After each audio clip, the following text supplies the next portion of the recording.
আসসালামু আলাইকুম ওয়া রাহমাতুল্লাহ। ইন্নাল হামদুলিল্লাহ ওয়াসসালাতু ওয়াসসালামু আলা রাসূলিল্লাহ মা বা'দ। রিফ্লেকশনস, সূরাতুল কাহফের রিফ্লেকশন ইনশাআল্লাহ। শুনুন, যুবকদের জন্য প্রকৃতির নিয়ম বদলে গিয়েছিল। তাদের ঘুম ভেঙে যাবে বা ঘুমে ব্যাঘাত ঘটবে, এটা আল্লাহ চান। হায়াত যেখানে কম বেশ 100 বছর, সেখানে ঘুমের রাজ্যে কেটে গেল 3 শতাব্দী। ঘুমন্ত অবস্থায় বারবার তাদের পাশ ফিরিয়ে দিতেন, যাতে এই লম্বা সময় তারা মাটির সঙ্গে দেবে না যায়।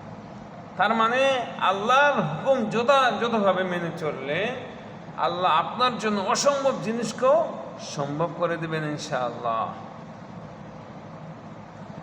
বিপদের মুখে আপনাকে সুরক্ষা দেবেন। মজার ব্যাপার হলো, হিজরতের সময় আমাদের নবীজিও কিন্তু একটি গুহার মধ্যে আশ্রয় নিয়েছিলেন।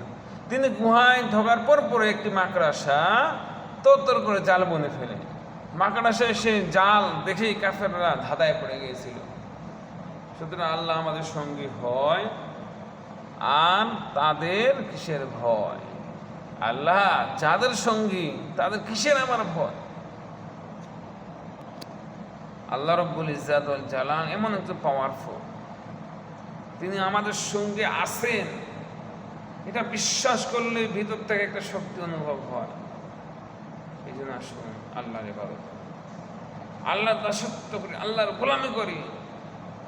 সূরা কাহফের মধ্যে যে ঘটনাগুলো বর্ণিত হয়েছে, যে কয়েকজন যুবক আল্লাহকে ভালোবেসে শিরিক করবে না, মূর্তি পূজা করবে না, মাটির পূজা করবে না, এই জন্য আল্লাহর ইমানকে তাওহীদকে বাঁচানোর জন্য তারা পাহাড়ে আশ্রয় নিয়েছে।